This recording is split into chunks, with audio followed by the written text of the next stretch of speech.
Welcome to the Mindfully Masculine podcast. This is Charles. Okay, in this episode, Dan and I will continue talking about The Man's Guide to Women by the Gottmans.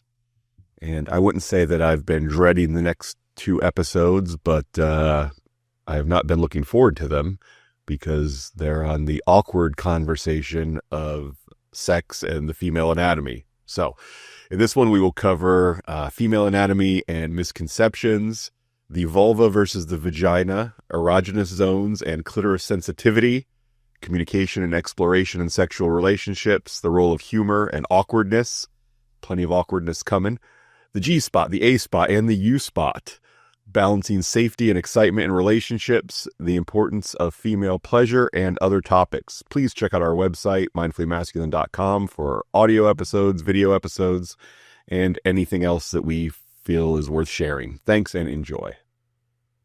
Good morning, sir. How are you? Hey, Dan. Doing well. How are you? I'm doing well. Man, I drove over this morning, left my place around 6, and I forgot how much of a pain it is to drive east during sunrise, especially if there's any traffic. You got to have a clean windshield to drive east for 2 hours when the sun's coming up.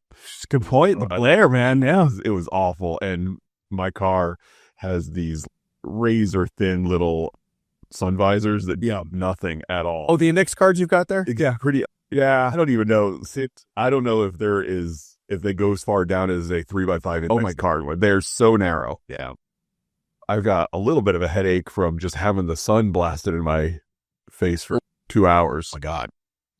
I think what I might do is get some of those, those solar shields that old people wear over their eyeglasses. Okay. I might get a pair of those to wear over my sunglasses. There you go. But when I drive over here on Wednesdays to record the podcast, I don't have to deal with that the whole way. I believe the leading company was Blue Blockers back in the day. I remember watching No? Blue Blockers did make a version that fit over your Yeah, eyeglasses. I remember seeing that. But solar shields are the sort of dark gray sunglasses that go over your eyeglasses. Oh. And you get those at Walmart, Walgreens, at least you used to. We sell them at Walgreens way back in the day when I was a pharmacy cashier at Walgreens in high school. What job haven't you had? Yeah, I didn't really, every once in a while I tell a story. Oh yeah, back when I was Lego assembler at Legoland, what? Bat Boy and Easter Bunny are definitely the most exciting ones to talk about.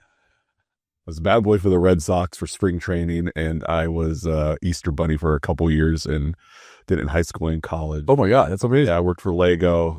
My first job ever, though, was working for Walgreens.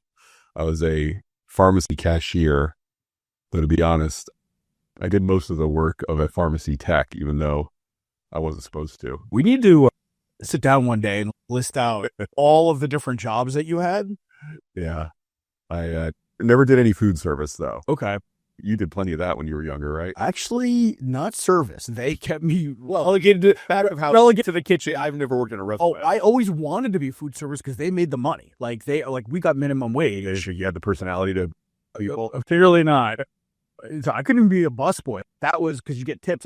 I filled in once in a while, so that was the hierarchy. Like you were a dishwasher, and then you could go be busboy, and then eventually to become a server. You did some food prep too. I was all food prep in the back. Okay. Yeah. I moved up in the back. They wouldn't let me go in the front, but again in the back, you might have made an extra 50 cents an hour more than minimum wage just going from dishwasher to food prep. Okay. Things are maybe a little bit different now, but yeah, I never had the interest to be in the food industry at all. Or hospitality. I really just wanted to do retail, and which, yeah, it seems like most people in high school, they go one of those two paths, right? You either go to retail or you go into food service. Yeah, I definitely went the retail route, but anyway, yeah. So driving over with the sun in my face was brutal. It was hard to even just see what traffic was doing. Hard to stay up on my text conversations. It was a real challenge. Yeah. I'm glad you made it. These are the things we're willing to do. Today I got a fairly busy schedule. I'm leaving town on Friday, going away for the weekend, going on a cruise this weekend. So I'm getting my hair cut and my beard trimmed today. Spending an hour in the barber's chair over at Eleanor's, the place I've been going lately. And doing that from 3 to 4. Wow, an hour. Yeah, that's how long they allocate for a beard trim and a hair. All right, so that's a nice little relaxing experience. I'm imagining he'll do a good job on getting the beard and the mustache and the hair photo ready, because cruises, there's always those photographers around constantly. So on this cruise, there's a formal night or no? Yes, there are 3 theme nights. The first night's 80s, second night's formal, third night is Caribbean. Oh, very nice. Yeah.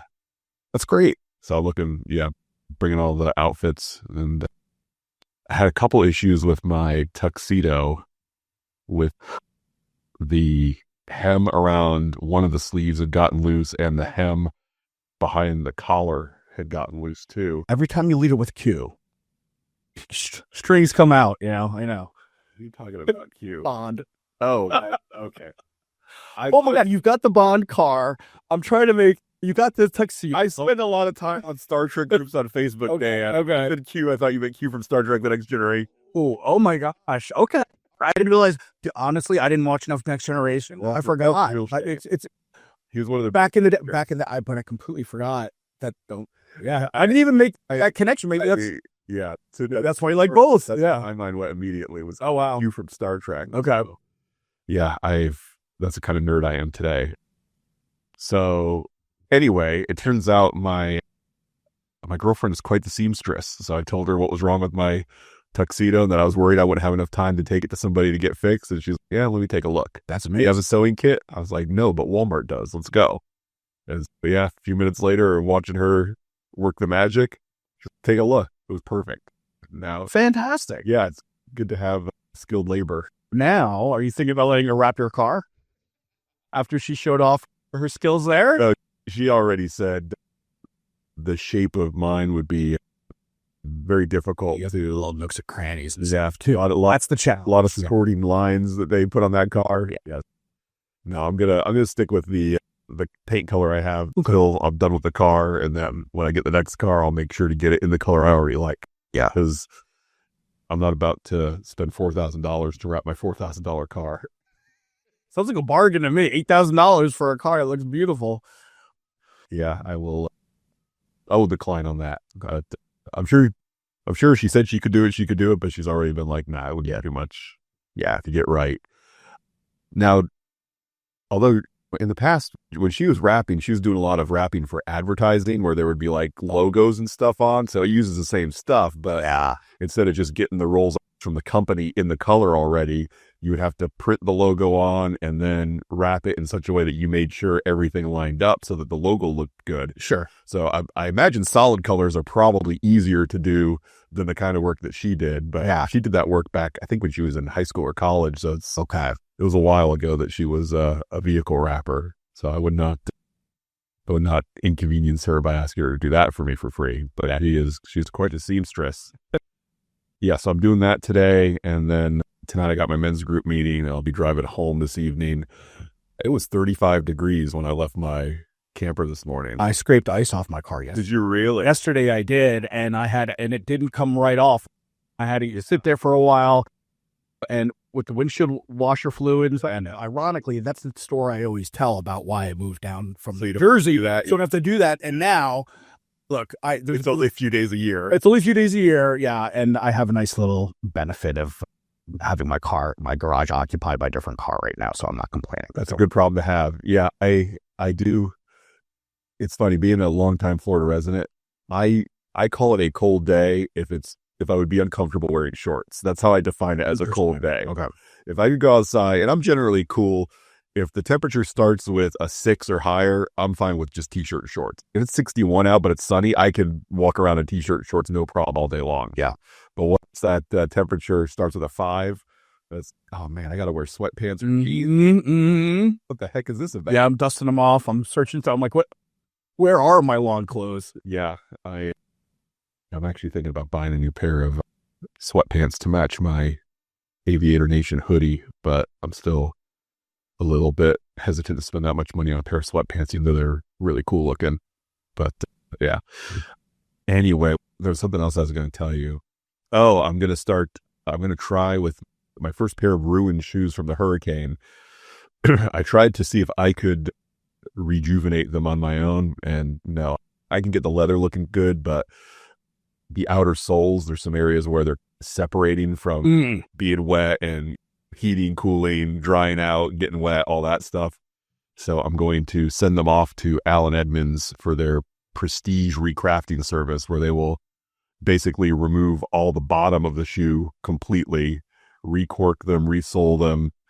And I can actually even upgrade the soles, the outsoles of the shoes. I'm going to go from having, most dress shoes come with a leather sole. Yeah. I'm going to go to day-night rubber soles. So from the outside, you won't be able to see anything different, but on the bottom, it'll have a little bit of grip and tread on the bottom instead of just being smooth. Is that a free service from them? No, it's $175. Now that, even if you didn't want to do the upgrade, it still costs money. Yes, on top of that. Okay, so, got it. So to have your shoes just redone as is $175, and then the upgrade of the soles is another $40 on top of that. So it's $200. Okay.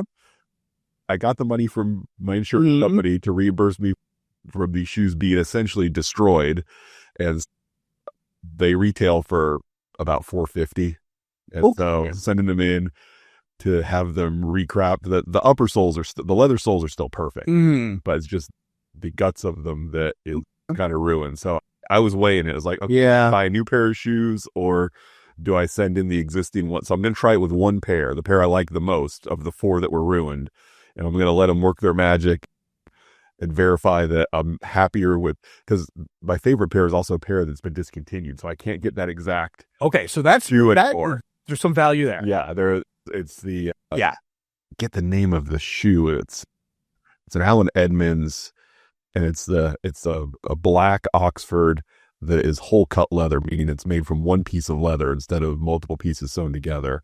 They don't make it anymore, and so I want to give them the chance. And then if it comes great, then I might also have that done to some of the other pairs. I don't know. We'll see. I don't want to build up my shoe inventory to what it was pre-storm. I think I can consolidate a few pairs, but I do miss not having, I don't have any dress shoes right now, and that's inconvenient I had to order a cheap pair of tuxedo shoes to go on the cruise with. And that's not optimal, because the pair that I'm going to get fixed are formal enough that I could very easily wear them with a tuxedo if they were available. But we have some mildew on the inside, and see that the outsoles are separated. They're not wearable right now. So anyway, that's what's going on with me. You got any updates before? Did we talk about Thanksgiving already? I think we did. Nope, but I'm good. Okay. Yeah.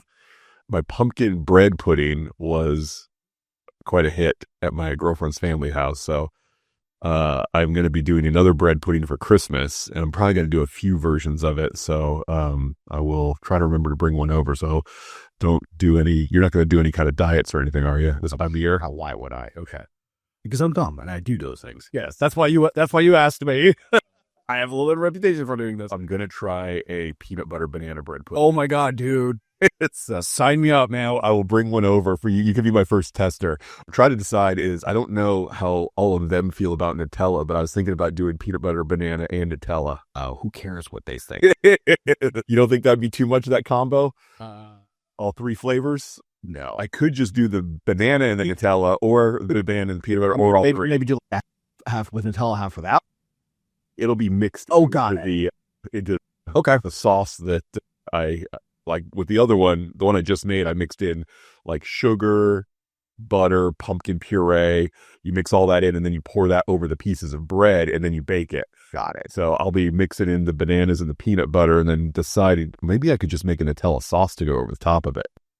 Yeah, there you go. And then make that optional, like a hot Nutella sauce. Exactly. I think that would be great. Okay, that's what I'll do. Because you don't want it, because it could take over the flavor of everything else, too strong, and then that way you can portion out just a little bit or whatever you need. Yeah, I like that idea. Either a vanilla sauce to go over the top, or a Nutella sauce. Yes, or both. I guess I could do both. Interesting. I'll have to think that through. But yeah, I baked 3 loaves of bread for all of my Thanksgiving cooking, and the challah bread was definitely the best. That was the one where I added the extra gluten to the recipe. Yeah. And that made a big difference. It actually popped up the top of my bread maker Oh, as it rose so much. Yeah. I had to drape a towel over the bread maker so all the heat didn't get up. Oh, it was so soft on the inside. It was so tasty. Great. Yeah, it was good. I might experiment with making some chocolate challah bread. Oh, see how that comes. Mm-hmm. Yeah. Now we're talking. All right, let's get into this next chapter. And I should warn everybody, if you're triggered by grown men stumbling over their words when it comes to female anatomy and physiology, watch out, because that's what we're going to do. At least that's what I'm going to do in this one. Dan's cooler about this stuff than I am, but I'm still, the Lutheran school boy, and he comes out when I start talking about PPs and wheeze, and so I might get a little weird, and I might blush a little bit during this one. So, but that's why you listen to this podcast. Yeah. So this is going to mainly be, this chapter is mainly an anatomy lesson, so that we tell you some of the things you might not know about the female body. There's a couple of nice graphics in this one that have everything nice and labeled, so you can see where things are and where things aren't on a lady's underwear parts. There's also a picture of male versus female erogenous zones, where the male is all concentrated in one particular area. Yeah. Where the female erogenous zones are a little bit more dispersed around her body. Pretty evenly dispersed, I would say. Yeah, I would say so too. Based on the picture. I should say that, yeah, we were talking before we started recording, some of the jokes that he made in this chapter. Again, I don't have many criticisms of Dr. Gottman compared to other books we do, but it's the jokes, when you're doing a scientific chapter on female anatomy in the context of sexual relationships, go ahead and resist the urge to make a ton of jokes, because they're probably not going to fall well. Some of the ones that we are about to make are probably not going to fall too well, but yeah, we don't have a doctor in front of our name. And like I told you, it's definitely that reminder of, oh, this is an older Jewish man who thinks he's funny. I don't know if he wrote all these jokes himself. As a quarter funny, quarter Jewish person, I can certainly relate to the instinct of, oh, what I'm about to say is going to be hilarious. It's going to kill that. It doesn't. But yeah. Cricket. So I do want to mention a couple of things that guys will often get wrong about the female anatomy that he doesn't mention in this chapter, but I've picked up on and noticed mostly from memes. One is, if you are considering the area below a lady's waist, there are 3 holes there, 3 total holes, not 2, right? Which I read some survey online that like half of men don't know that. Like half of guys say that there's 2 holes and half guys say that there's 3. Yes, there are 3 holes: the vagina, the anus, and the urethra. The urethra is where the pee comes out. Another thing that I learned was many men don't believe women can pee if they're wearing a tampon. Oh my gosh. Because they assume that the vagina is where the pee comes out. And so if she's got a tampon in, how could she possibly pee? The tampon goes inside the vagina, and the urethra is a hole that is outside of the vagina.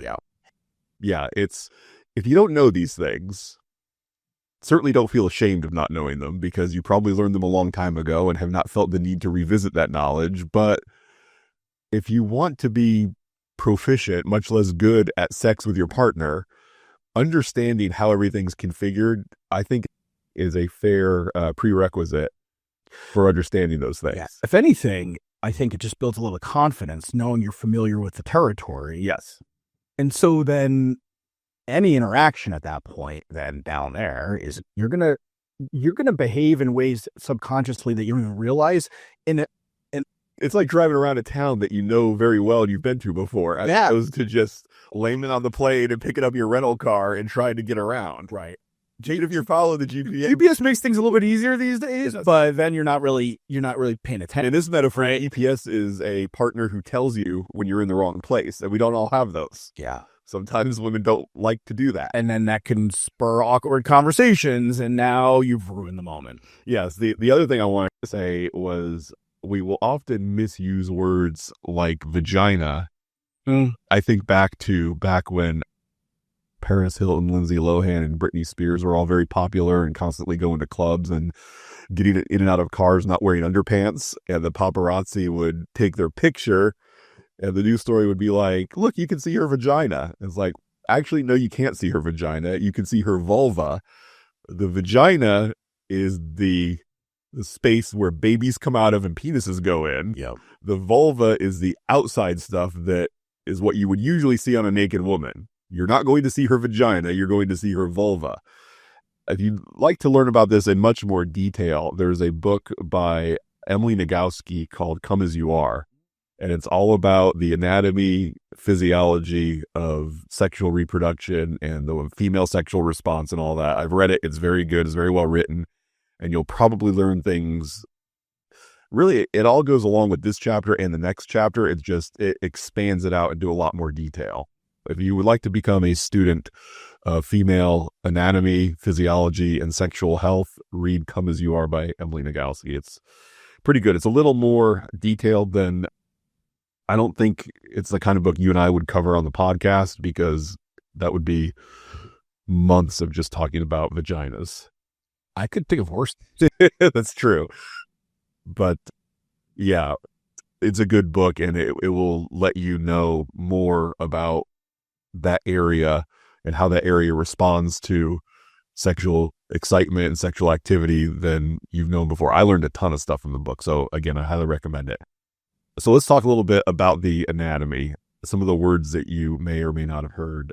Mons Veneris. Do you remember that one from middle school? I didn't until he brought it up, and I was like, "Oh yeah, that sounds familiar." Dude, I had this. I was like, "Okay, what is that?" Yes, so that's the padded area above the vulva, usually where the majority of the hair grows. The hair will grow there and on the outer lips of the labia, or labia majora, as it's called.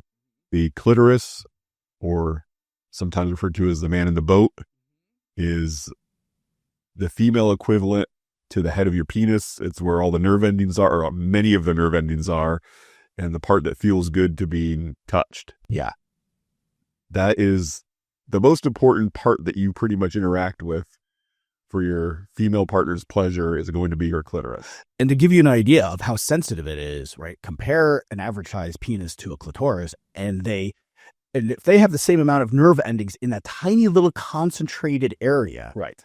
Think of how gentle you really need to at least start out being there, because it is super sensitive. And most people have some sort of experience where after sex, whatever, like some part of their body is extremely sensitive and almost painful. Correct. So my thought is here, and I've been guilty of this in the past too, is going in too fast, too hard, or whatever, initially, and that doesn't feel good. Like it's somebody like grabbing, like for me, like grabbing my nipples and like yanking on them immediately, like not at the beginning. Like, we don't enjoy that. Right. So yeah, it's just, all right, let's slow it down. Yeah. So and we'll it seems, again, it's like logical, but until I heard it in this way, right, it really didn't hit home and make me realize, okay, look, you really need to, slow things down. Yes. And be very gentle, super gentle. Yeah. And keeping in with the sort of the difference between how the clitoris is similar to the head of a man's penis, the clitoral hood is similar to the man's foreskin. Exactly. To protect it. And because it's so sensitive. Correct. When you start touching a woman during foreplay and you're rubbing her down there, you're not going to be, even, assuming you're both naked and you have no glove on, you're not going to be making, and you shouldn't be making, direct contact with her clitoris. You should be touching the area that is meant to protect her clitoris from direct contact, because it's so sensitive. Right. Yeah. It'd basically be like, if she's going right for the head of your penis. Like, I don't think I've ever had that happen, thankfully. Exactly. And then if it did, I'd be like, what's going on here? This is too much. We seem to instinctually know better than to do that. Or sometimes, and not just in this way. Sometimes not just in this way. Correct. Absolutely. Correct. So, yeah, it's small. It's not always easy to find. And so this is a conversation you should be willing to have. Yeah. Because again, memes teach me so much. There are memes out there of women who talk about guys just rubbing their left labia for 20 minutes thinking that they're touching their clitoris, when in reality they're not. So if this is not an area that you're super familiar with and you don't know how to go where you should be for her best time, you should ask for some help. Ask her to, and you could do that either in the moment or you could do that while you're not having sex. Say, hey, grab my hand and put it where you want it to be. I'll stick around that neighborhood. And I think what will actually help you in that conversation is doing what you recommended, is looking at some of these diagrams and refreshing yourself Definitely with some of the terminology, so that when you are having that conversation, you are down there, you're going in with some confidence because, oh, okay, and maybe some curiosity, and like maybe practice labeling in your mind. Oh, all right, this is the labia, right? This is the vulva, and just try to get a little bit more curious. And that way I feel you're already in a mind state of where you're not being judgmental. You're not going to make her feel like judgmental or weird because maybe she has some insecurities about some of the way things are shaped, perhaps. You don't know. Right. That's a sensitive area also emotionally, not just physically. So I think the more familiar you are with, again, the terminology, the more confident you're going to be and the better energy you're going to bring to a very sensitive conversation. Yeah. And another resource is YouTube is fairly liberal with what they can show on their site for educational purposes. So you can look up videos to learn about female anatomy on YouTube. And because for us, it's easy. All the quote unquote important stuff's on the outside pretty much. Yeah. And so you see your own on a daily basis and it's all just out there, where their stuff is not just out there and you don't have access to it near as often. You don't see it every time you go to the bathroom, where yours you see every time you go to the bathroom or get dressed or take a shower. And so it's even if you got a long-time partner and you live together, you're still not going to be as familiar with her equipment as you are with your own. And what was interesting is at the beginning of this chapter, they talked about how it wasn't just men who were not familiar with the terminology and the anatomy of the woman's body parts. It was a lot of women were getting it wrong too. And so don't feel like, as a guy, you're coming into this completely ignorant or on a completely versus the woman. She might not even be that familiar with some of the terminology and some of the parts and everything else like that too. So just don't be surprised if she's coming from a place that seems a little bit more less informed than you would think. Yeah, that's true. Because it's not, I think, I imagine women in their locker rooms are not spending 99% of the time joking about their privates, where for many of us guys, that's what it was like in middle school and high school. Yeah. And so, there's not the same familiarity, I would say. And just, it's so easy to joke about your penis and balls with your buddies. Yeah. And I don't think it is the same for women. And then looking back, probably got one or two classes of health where we talked about that part. And it was usually run by a gym teacher, not a biology teacher. Very true. So it was very little education and very little follow-up unless you were intentional about it. That's true. Yes. I think a book like this, you can, in one chapter, you can literally know enough that you'll be more versed than 75, 80% of guys on this topic. So it's just, okay, is it worth it or not? Watching a YouTube video, doing a search and watching the YouTube video on it for half an hour. Again, you'll learn more than most guys know. And the fact that you're being compared to her previous partners may not be enough motivation for you to do this, but it's, feeling like I'm the most informed and most proficient of all of the guys she's ever been with. That's a pretty nice feeling. But even that pales in comparison to being able to be more confident and a little bit more open and giving her more pleasure by being more familiar with what gives her pleasure. Yes, that is absolutely. And she's having more pleasure. That means you're going to have more pleasure. It's absolutely going to be an investment ultimately in your relationship, but you're going to definitely be getting something good out of it, I think. Lots of things good on it. Yeah. Sure. So do it. Just do the research. It's a good way to spend your time for sure. He gets into some of the spots, the G spot, A spot, and U spot, which I've heard about these, but only through reading the book. I mean, the G spot, most people have heard of that one. I think I've heard of the A spot before, but not the U spot. I hadn't heard of anything other than the G spot. A spot is the anterior fornix erotic zone, AFE, discovered by a doctor in Malaysia, located 4 to 5 inches into the vagina between the bladder and the cervix. Okay. That's somewhat difficult to reach unless you have very long fingers or you're using a sex toy. I don't remember them going into many details about what those spots actually do for a woman. So If you hit the A and the G at the same time, it takes a screenshot. oh my God. Yeah. So they mention the spots, they mention the researchers who found them, but they don't go into what kind of feelings that's supposed to. Yes, I ultimately feel good, but maybe feel good, maybe not feel good. I want to know why. It all depends on the woman. Where the wire is going when you press that button. You know what I'm saying? Yeah. It's all about how it really does come down to how each woman's cells divided when she was being formed and where nerve endings are going to be. And okay, so it's a little cluster of nerve endings. Is that if it feels good, it's got to be all going to be a bunch of nerve endings. Yeah. Some of them may feel good, some of them may feel painful. Yeah, like there are some women that enjoy it when their cervix is touched during intercourse. And for some, it is profoundly painful. Right. And a lot of that just goes, it's a mix of nature and nurture into whether something's going to feel good or feel bad during or other sexual activities that some women enjoy and they feel good. And some are like, no, that hurts. Don't do that. Yeah. And that's where communication is the only answer to figuring this out. Trial and error is probably not a great system for seeing if she's into something. Sure.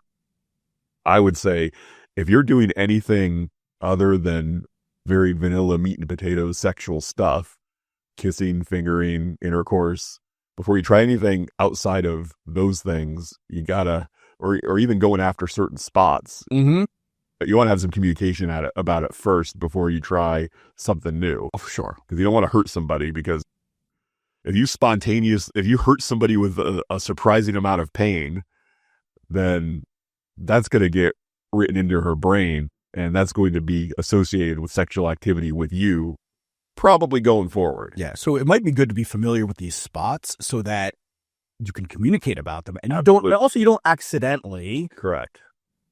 In you trying to bring new exciting things into the bedroom, maybe you want to start dabbling in those areas. Being aware of where things might be more sensitive than others is probably a good idea. Yes. And also remember that some of these areas are going to be, like the clitoris specifically, is usually the most responsive and the one that will most often lead to orgasm and being stimulated. But that doesn't mean you ignore everything else because of that. Like I like going to Disney Hollywood Studios, and my favorite ride is Tower of Terror. But you don't just go to Tower of Terror and stand in line and ride it over and over again, because there's other fun things to do there as well. Okay. And if you just make it your practice of every time I go to Disney, I'm just on a nonstop rotation, waiting in line, riding Tower of Terror, waiting in line, riding Tower of Terror, waiting in line, riding Tower of Terror. Eventually, you're going to get burned out on that. Yeah. Because there's other fun things to do too. Yeah. And don't find yourself, oh, great, today I learned where the clitoris is. I'm going to ignore every other part of her vulva, every other part of her body, and just spend all my time there. I think as human beings, we are wired for variety and for changing things up.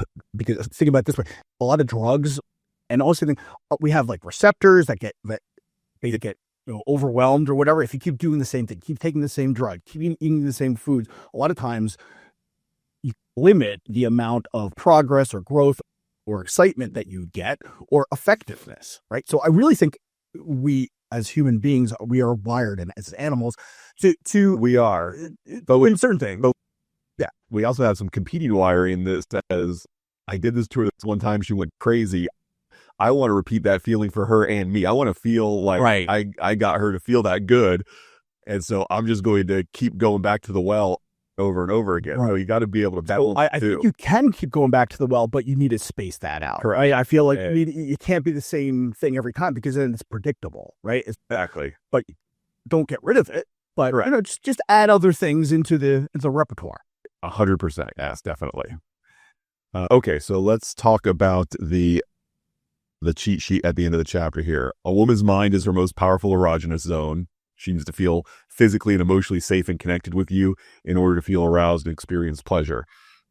That's the thing about good relationships, and this can be a challenge, is women want to feel safe and connected, and they also want excitement. And it's our sometimes difficult job to figure out how do we balance the connections of safety and connection and excitement and unpredictability and spontaneity. And if it was easy, everybody would have great relationships. It's difficult. Yeah. I know Robert Glover's done some work on this with his, I think it was either his follow-up book or seminar or whatever on positive emotional tension, where there can be, you can have an exciting relationship through negative chaos, or you can have an exciting relationship through positive emotional tension. And the positive emotional tension is the one that you want to cultivate, because the other kind is not sustainable and is not much fun. And also leads her to not be feeling safe, I feel like. Right. Yeah. And you don't want I don't want a relationship defined by dramatic ups and downs, where sometimes we can't keep our hands off each other and sometimes we're fighting like cats and dogs. Yeah. I want the exciting, we can't keep our hands off each other stuff without the fighting like cats and dogs stuff. And so I think, Robert Glover, just Google his name and positive emotional tension and see what you can find, either podcast appearances, books, whatever, and you can get a little bit more into that material that'll help you balance the, how do I keep things exciting, but how do I keep her feeling safe and connected? Yeah. So I recommend that. A woman's sexual anatomy is complex. You have to spend some time studying it to learn where everything is. And there's probably no easy way around that. I don't know that you can just sit down for a conversation with your buddy about this, because he probably doesn't know much more than you do, unless he's in a field where he spends more time. If he's a psychologist or a OBGYN, maybe he knows this stuff inside and out, but still do your own homework. It's your job to look this stuff up and learn about it. The final point in this section is her pleasure will increase your pleasure. If you having the confidence and the knowledge of her anatomy and how she responds to things is a part of your sexual relationship, she's going to want to be sexual with you more often. There's no way that, and she'll be more fun while you're having sex too, because she knows what she's getting out of it. Yeah, absolutely. This is a worthy area for you to spend some time and attention if you enjoy having good sex, which I've never met somebody who says that they don't. Yeah. So it's just, how much do you enjoy laziness more? Do you enjoy ignorance more? Or do you enjoy taking a little time to learn some stuff? I like frustration the most. Yeah, that's the best. So again, this was chapter 8 in The Man's Guide to Women. So this is a great place where you learn a lot more about the anatomical functioning of your lady's parts. Chapter 9 is what we're going to cover next. It is called Becoming Her Best Ever, a Primer on Passionate Sex. Sounds great. So thanks for sticking with us as we stumbled our way through this one, and we'll talk to you next time. Thanks, Dan. Bye-bye. Okay, thank you so much for listening to the complete episode. Dan and I appreciate it. We know you have lots of choices when it comes to men talking into microphones, and we're glad you picked us. Please check out mindfullymasculine.com for our audio episodes, our video episodes, and anything else we feel is worth sharing. Thanks.